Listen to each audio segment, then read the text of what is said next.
If you've ever dreamed of starting your own business, then this is for you. This is your survival guide.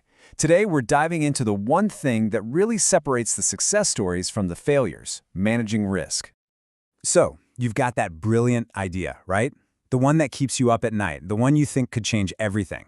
You're picturing it, being your own boss, building something amazing from scratch. It's a seriously exciting thought, isn't it? But here's the catch. Before you can change the world, you just have to survive the launch.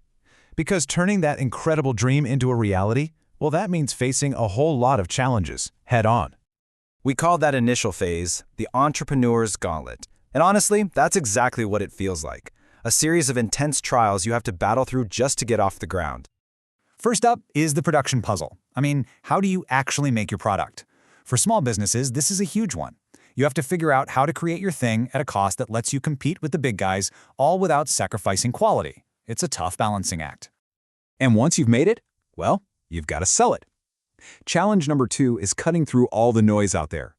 Advertising is expensive, and sales can be slow at the beginning. It takes time, a good bit of cash, and a really smart strategy to even get noticed. And trust me, the hurdles don't stop there. You've got to raise money to get started. You have to pick the right legal structure. Are you a sole trader or a limited company? That's a huge decision. Then you've got to find the perfect location and hire the right people. Any one of these can feel like a full-time job. Now, once you're actually up and running, those early challenges don't just disappear. They kind of evolve. They turn into ongoing risks. And to manage them, you have to know what you're up against. So let's take a look at the many faces of business risk. And you know what? It really does start with you. The first risk is deeply personal. As an entrepreneur, you're probably putting your own savings, your assets, maybe even your house on the line. And it's not just about the money. Your professional reputation is at stake too. Then there are these huge forces that are completely outside your control. Think about it. Economic risks, like a sudden spike in inflation, can send your costs through the roof. Or new government tariffs could mess up your entire supply chain overnight. These are external shocks that can hit your profits hard. In today's world, oh boy, technology can be your greatest strength or your biggest weakness. A simple system crash can bring your operations to a grinding halt, but a cyber attack? That can be catastrophic, leading to data breaches and a complete loss of trust from your customers. And the list just keeps going. You've got operational risks from messy internal processes, market risks like a new competitor who just changes the whole game, compliance risks if you don't keep up with all the laws and safety rules, and even ethical risks where one bad decision about your suppliers can absolutely destroy your brand's reputation. Okay, I know, it sounds like a lot. It's overwhelming. But this is where we pivot from the problem to the solution. This isn't about being scared, it's about being prepared. So let's talk about how to tame all this chaos with a playbook called risk management. And to be clear, risk management isn't just some corporate buzzword. It's a real, methodical process. It's all about systematically identifying every potential threat your business could face, and then, and this is the important part, making a clear plan to either avoid those threats or seriously reduce the damage if they do happen.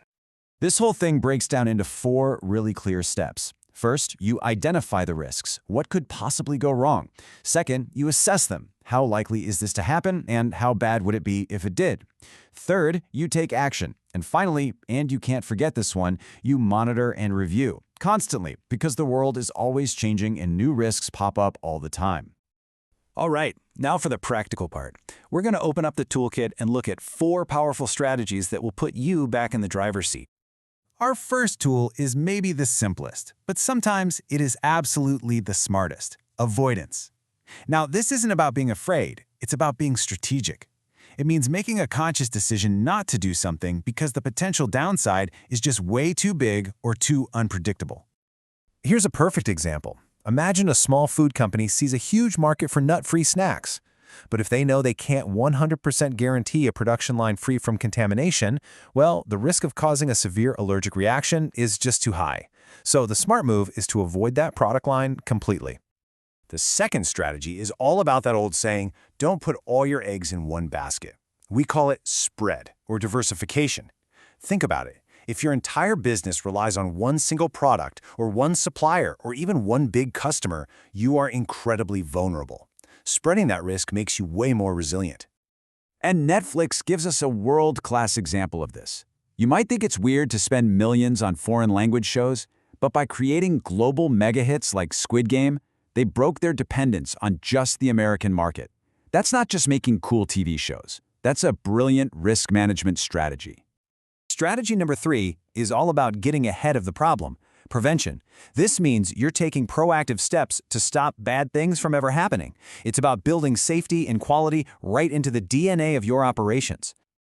Just think about a company like Apple. They spend an absolute fortune on rigorous testing for their iPhones. Why? Because preventing a massive battery issue is infinitely cheaper and better for their brand than dealing with a huge, messy recall after the fact. That's prevention in action. And our final tool is a classic for a very good reason: insurance. Some risks you just can't avoid, spread, or prevent. For those, you can transfer the financial disaster to someone else. You pay a predictable fee, your premium, to protect yourself from a potentially devastating, unpredictable loss.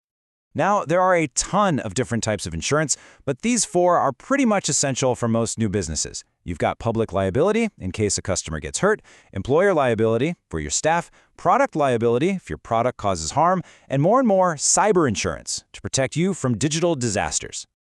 So here's the bottom line. Building a great business isn't about running away from risk. It's about understanding it, respecting it, and managing it with intelligence. It's about turning threats into calculated opportunities. So I'll leave you with this question. What's the biggest risk you're ready to manage?